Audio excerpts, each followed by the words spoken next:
Hello everyone, this is Marianne from Revealing Light Tarot. How are we? We're heading into a weekend. Here in Australia it's Saturday morning and I've got the day planned and I'm looking forward to it. There's so much to read on that I have to almost ask where it is that I should be, where I should be focusing my energies. And I've got a really strong pull on what's happening in Florida, what's happening with the Epstein case, and of course Trump's Labor Secretary Acosta, his role in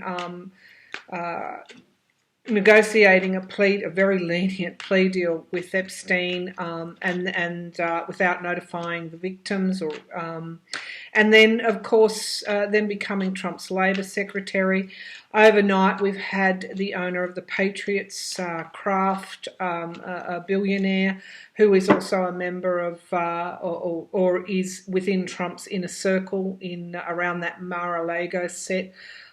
He's been charged quite oddly with eliciting offences, prostitution, visiting prostitutes in other words, which is really quite strange that the Florida police went there. And my thoughts then went to the new governor of Florida, who actually I think has been an attorney in the past, and then it went to the GOP, and really them getting very tired or trying to keep Trump contained in line. So then I thought, do I read on the GOP? That's where I was drawn as well. So I think we might do all of that this morning. Or this evening, wherever it is in your part of the world. I'm drinking green tea today, not coffee. I guess the question that I'm really wondering is, was Trump involved?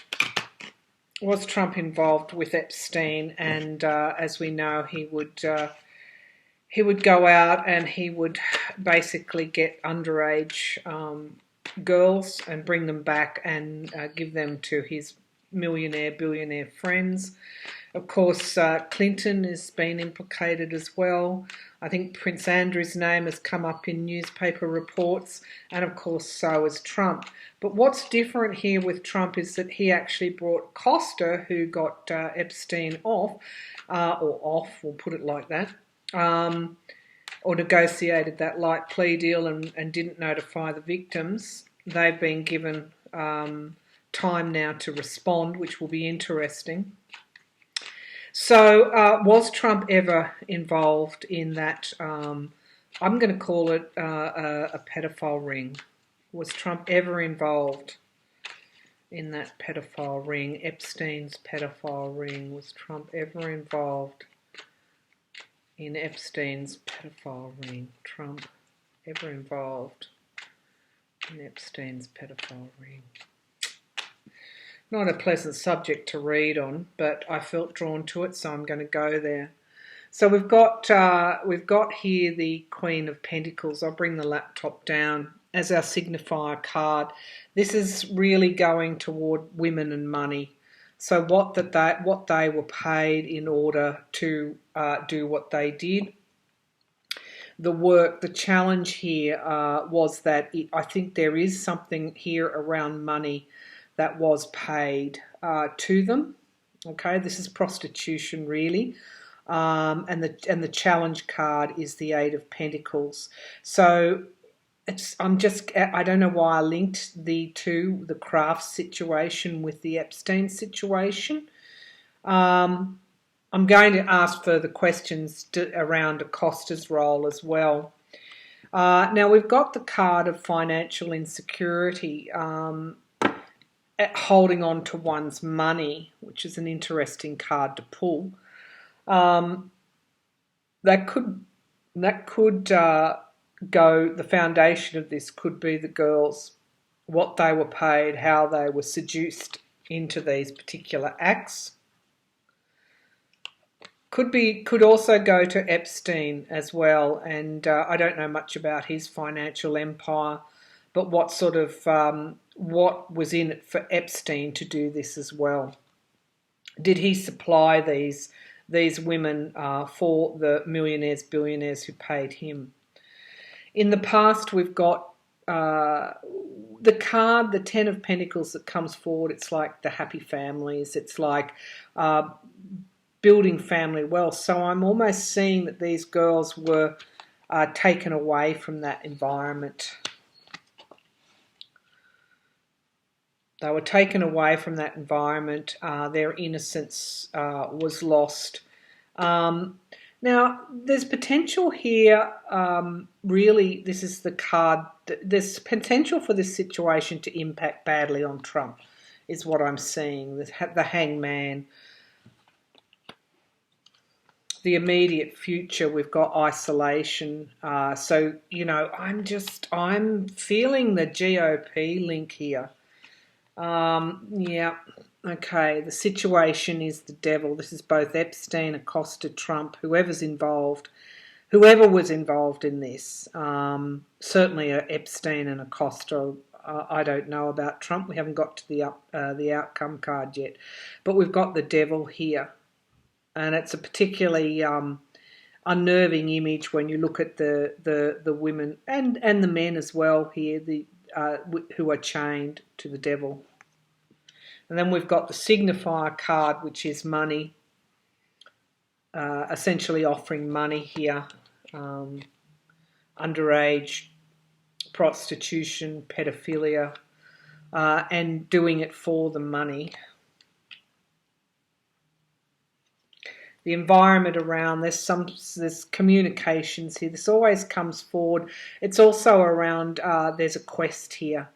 There is actually a quest here, but in order to get to the truth of this situation, that tells me that people aren't going to let it go. And I'm really going to that arrest of Kraft here. It could be there's communications which will come to light here, which will potentially could incriminate those that were involved. Could it incriminate Trump? Now, the fear here is judgment. Our question was he involved? Was he involved in this? These particular events? There's judgment here. Someone is fearing judgment. If Trump was involved, and then it looks like it's going to come back in some way. Involved in whether it was the actual ring. Epstein's ring that he created, pedophilia ring, or whether it was something, you know, a little bit of quid pro quo for Acosta, looking after the mates. In some way, it's going to come back to bite whoever has done this. The situation's not going away. The outcome, carrying burdens, dropping the sticks. You know, really feeling the weight of things at any moment. One of those sticks could fall. Yeah, and the Queen of Swords, the truth. Okay, so Queen of Swords, the truth on behalf of women as well. Victory. These are the victims, and that is victory. Victory for the victims. Okay, so whatever Trump's involvement, whether it was via giving Acosta that position after he'd clearly gone lightly on a sex offender and a pedophile, because he took a plea deal. Okay, so we don't have to say alleged. Those victims are going to get their day in court, and Trump is fearing judgment. So whether his involvement is direct or whether it is in some kind of quid pro quo, you know, what I go back to is Kraft being arrested in Florida. I mean, he would have been doing this most of his life. Why now? Why arrest him now? Why arrest him now in Palm Beach? Let's have a look. Let's have a look at the GOP.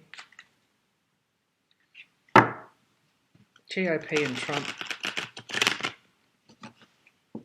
Now, on that front, we've got the GOP senators threatening to vote against the declaration of state of emergency around the wall, and of course Trump then would veto that. So even if it gets through the House and the Senate, and the GOP senators, I think Susan Collins from Maine has come out and says she'll vote with the Democrats to try and prevent that state of emergency.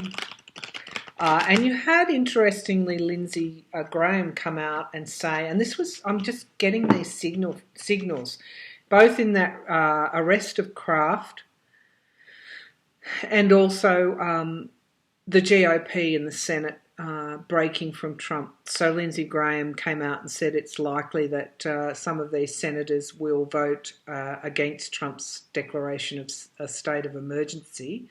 And then he basically said, "Oh, but I'm in favour of it."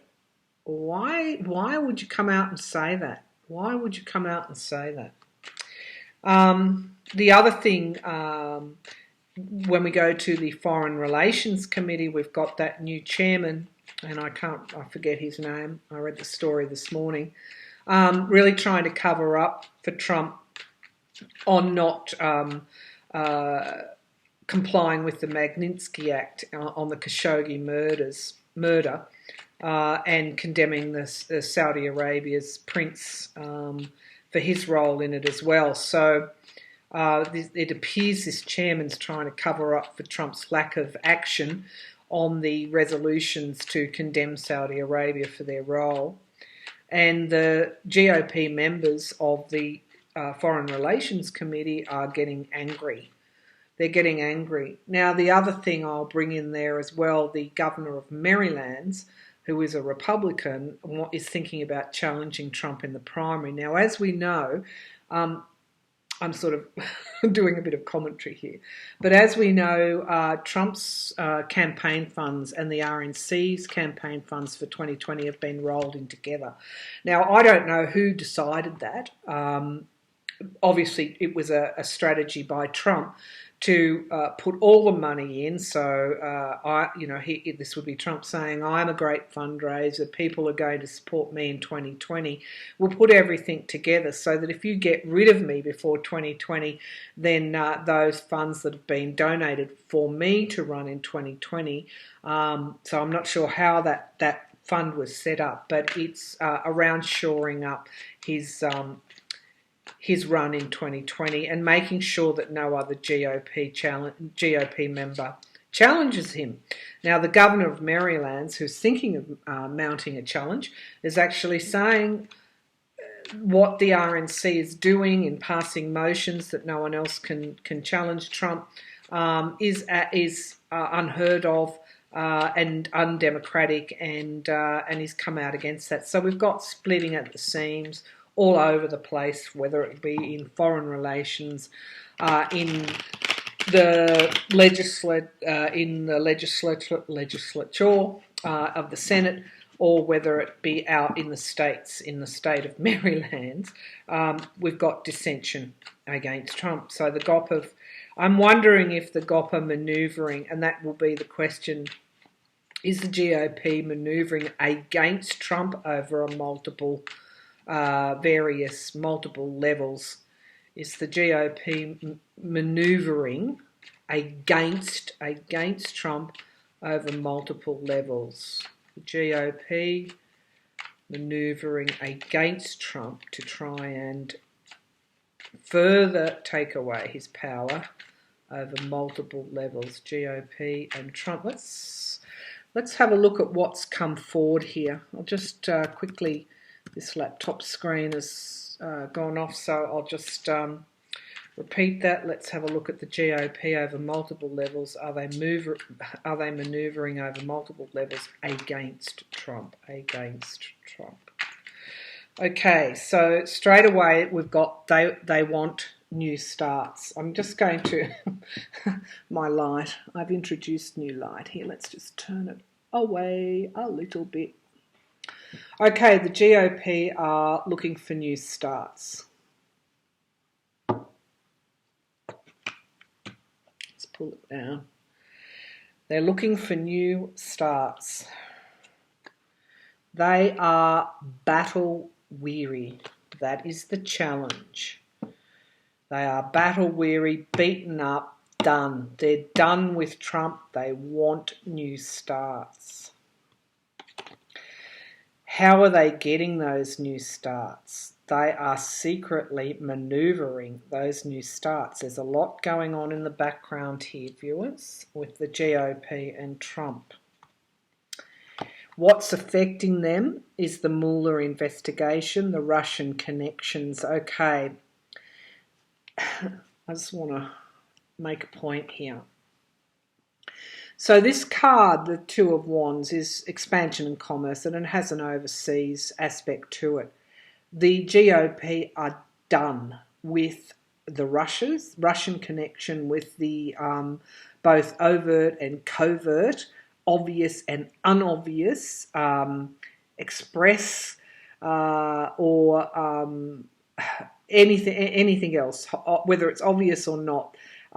Trump's relations with overseas actors, including Russia and Saudi Arabia, for starters, they're done with it. They are done with it, and they probably know more than what we think they know. Here we go again. Here we go again with the card and Trump. What's going to happen to him? Suspended, hung upside down. His presidency is going to come to an end, basically. Now, the GOP are manoeuvring in certain ways so that if one way or another they're going to get him. Okay, so Mueller and the Democrats are not just Trump's enemy at the moment, so is the GOP. Okay, now this is around the legacies that the GOP want to be known to be leaving. Okay, they don't want to be embroiled in what could be an alleged case of treason, misuse, obviously, of the office of the president. Have they been asleep at the wheel? Have they been complicit? How did they let this happen? I feel that there is going to be something that will come out regarding Trump and women that is coming. That I was drawn to the Epstein case, and then I was drawn to the GOP. Forget what compromat Trump, the Russians might have on Trump. I think the GOP have their own as well. Endings and beginnings, and worry on the GOP's part around how Trump is perceived across the world. What I'm getting here is that there is a circle of senior Republicans who are trying to maneuver against Trump. And it's also happening in isolated but linked pockets across the US. There is so much dissension against Trump. They don't want to shoot themselves in the foot and alienate his base or be seen to go after him, obviously. So they're going to let lawful investigations, do their work for them. Okay, they're extremely worried about what is occurring globally with the allies and what is occurring with Russia and other, let's say, states like Saudi Arabia, Syria, those connections there, the non-traditional allies of the US, perhaps the adversaries of the US. They're concerned about Trump's relationship with them, and they're concerned about their allies, their links with the allies. The environment around them, they're also concerned about how their voters, what their own voters are thinking about them. And this is, of course, in the lead up to 2020. This is the Five of Pentacles. This is being excluded, left out in the cold. They're worried that they will lose and lose badly in 2020. They would have access to internal polling. There's a coming storm, viewers. I don't want to alarm you, but there is a coming storm, and of course really, when you look at it, Trump has so many forces coming against him, and I think you can count the GOP certainly covertly coming against him as well. The hopes and the fears. The GOP want to retain their donors. They want to. Their big donors, have had enough.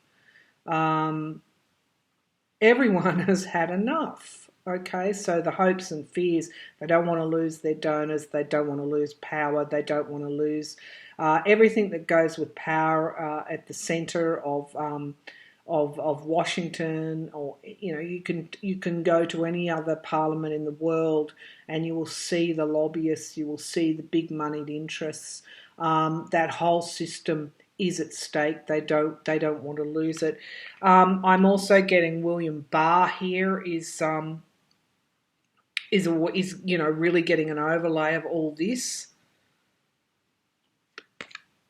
and he's in the hot seat as well. I don't think he's going to do the wrong thing. Okay, I've read on that. I'd urge you to go back to my other readings. The final outcome here is nurturing and healing, and there's some kind of proposal coming forward to affect that healing.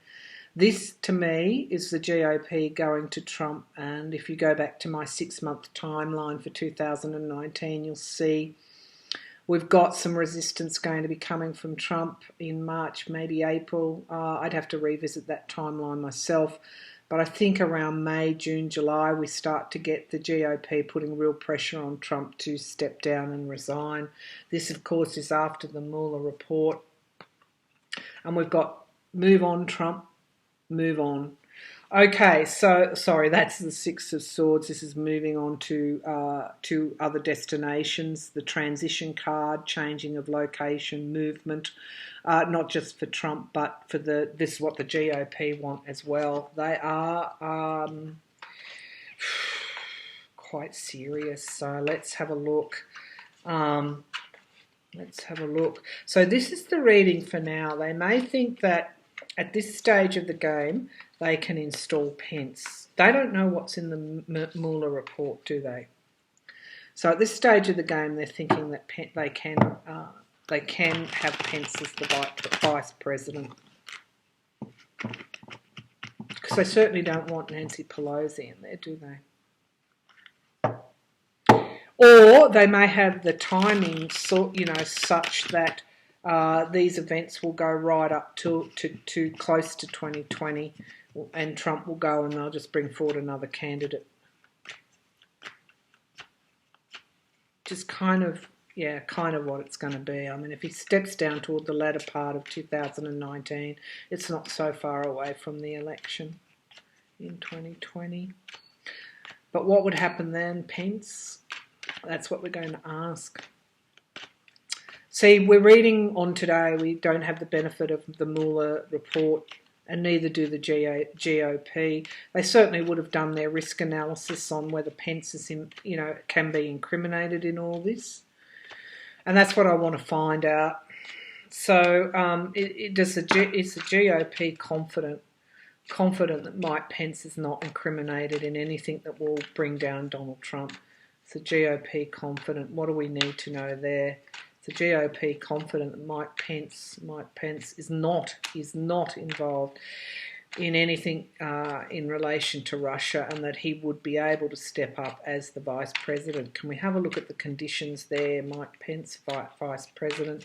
What do the GOP know? Is that their strategy? Install Mike Pence at this point in time. Install Mike Pence. Whatever they're doing, they understand. This is really, they're carrying the burden of allowing Donald Trump to step up as president. The fool's folly, and what one carries as a result of that. This is in relation to Pence. Queen of Cups. Okay, so they're hoping this is sort of almost like emotional.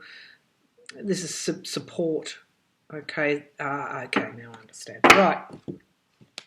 This is Pence at the moment, labouring under his role in the Trump presidency. the challenge here is being able to support him as a result of that.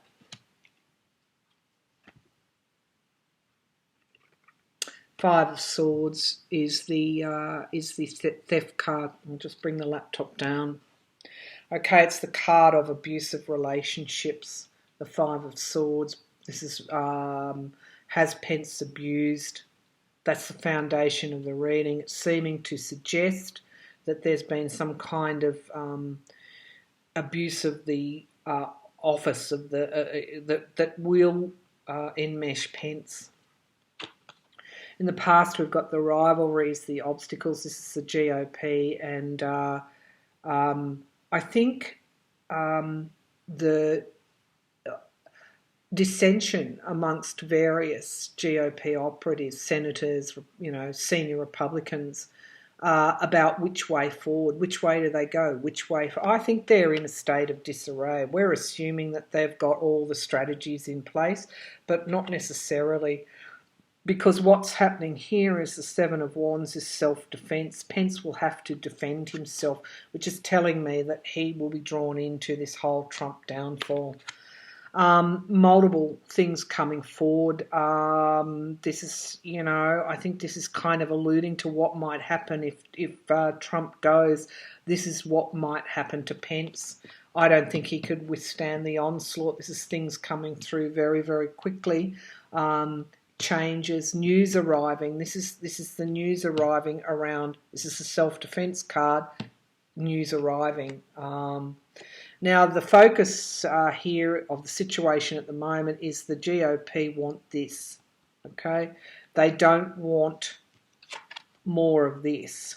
Okay, so the Four of Wands here is the homecomings. It's the celebrations.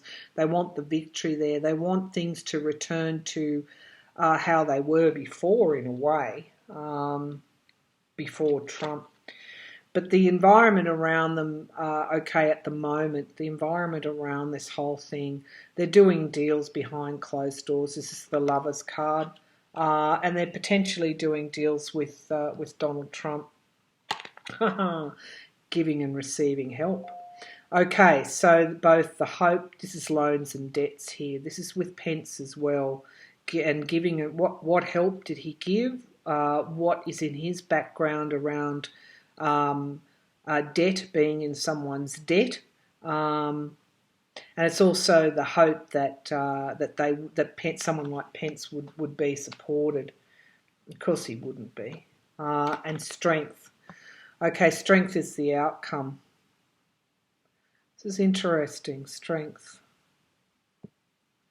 Strength in that the strength of the investigations will unearth any wrongdoing or any alliances that may have existed. Anything regarding Pence that might prevent him from stepping up into the vice president's seat. But it's also the strength of the GOP, and that lion is roaring. So, yeah, while they're in disarray and while Pence is potentially under a cloud and having to defend himself, they're pushing through. They're pushing through. But I don't think they're aware at this point in time of what they're confronting. Okay, so this is the Seven of Cups, and it's illusions. It's things not being clear. It's not being able to see the road behind the clouds clearly. It's not being able to see their way forward clearly because the Mueller report hasn't been released. So they've got this strategy at the moment. They know they've got to get rid of Donald Trump. They are assuming that Pence will be able to ascend, even if it's just for a short while, to the presidency if the deal is done with Trump to get rid of him before 2020. However, they can't really see all that clearly at this point in time. Their strength is limited, and it's limited because they can't see clearly at this time. So this is an unfolding narrative, viewers, regarding Mike Pence and the GOP. What is clear is, I think at this point in time, they are trying to support Pence at this point in time. Remember, their strategies change according to the political or otherwise power that they perceive they have. And of course, we know the nature of power can be quite illusionary. So that's why I'll need to update this once the Mueller report has been handed down, because as I said, the GOP don't understand what's in there yet and whether Pence is implicated in any way. But what is clear from these readings is there are strange things happening in relation to the GOP and Trump and their support of Donald Trump. It's almost like a roller derby. I just got the image of a roller derby. And of course, everybody's fighting for first place, and some of the tactics are pretty rough. And then as a result of that, the whole field collapses on top of one another. There's a massive, I guess, end to the game where all the players fall over themselves. And I think, they get tripped up in a way. So if I were to predict what might happen post-Mueller, I would say there's going to be a lot of that stack-up might occur with the GOP. But right now there are some really underground forces here that are moving against Trump. That's my feeling. And they're coming from conservatives as well. And what's driving it is Trump's potentially, allegedly, treasonous behaviour. I think that's, at the end of the day, what's driving it. Okay, it's like a spy versus spy novel. Suffice to say, the takeaway message is Donald Trump is going to lose his money. No, Donald Trump is actually he's on an island and he's isolated. He's got Mueller, he's got the Democrats, and sections, not all, because this is a covert operation, if you like, sections of the GOP moving against him. So I would watch, I would be on the lookout. There's something to do with women here that could be coming forward in the future that might enmesh Donald Trump further. And if that happens, you would have to look at how did that get to be made public? Who released that? So you've got Trump in the White House doing his thing and calling in his favours and using whatever power levers he's got. And at this point in time, you've got the GOP not necessarily aligned with the White House. Of course, they'll come out publicly and say that they are, and viewers will go, But if you go and you look at where those senators are voting and the dissension and the breaking away, and you start to read between the lines, you're starting to see a GOP trying to pull away. Sections, not all, sections of GOP trying to pull away from Trump.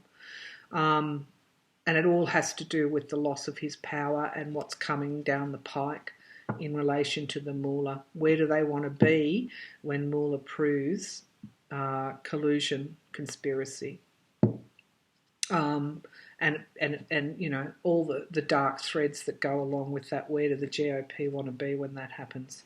All right, I'm going to leave it there for the moment. Of course, so much, as I said, so much to read on. I want to get to Cohen next. That's where I feel that I'm drawn, and also we can have a look at whether that state of emergency will what the Congress is going to do with that, and more importantly, what those Republicans are going to do. What happens if it comes to Trump's desk and he vetoes it again? Now you've got a Congress, including a Democratic and a Republican Congress, at war with a Republican president. Okay, so William Barr is central, and we'll do another reading on this. Mueller. I also want to talk more about Andrew McCabe as well, because I came across some reports also that show that he set up that in doing what he did in the beginning, in the way that he set up the Mueller the investigation, the counterintelligence investigation into Trump and Russia, gave Rosenstein no choice but to appoint a special counsel. So McCabe knew what he was doing back then and I think that's what that star of hope in McCabe's reading, for all McCabe's sins, what he did in the beginning has really been the genesis of all of this, because it forced Rosenstein to appoint a special counsel, because the Trump-Russian situation was put in with the counterintelligence Russian election meddling. So really, had it not been for that clear thinking of McCabe's way back then, you may not have had a Robert Mueller, and who knows? So at some point, McCabe changed that. Well, certainly stacked the deck for you people in America and us across the world in getting Robert Mueller there. And this is where we're up to, viewers. We're up to the report being handed down, which incidentally is not going to be next week. It will be in some time in the future, but we can take a good look at that in subsequent readings. So I'm going to leave it there. I hope you found this interesting. I go now where I feel I'm drawn to go, and I want to take a look at Cohen next. Every time I see that photo of him, I understand yes, he's a crook, but I understand the pressure that he's under, and also what might be the political fallout from when he testifies before Congress. So we'll go there. We'll take another look at the national emergency declaration. And we'll keep going. All right. Thank you, viewers.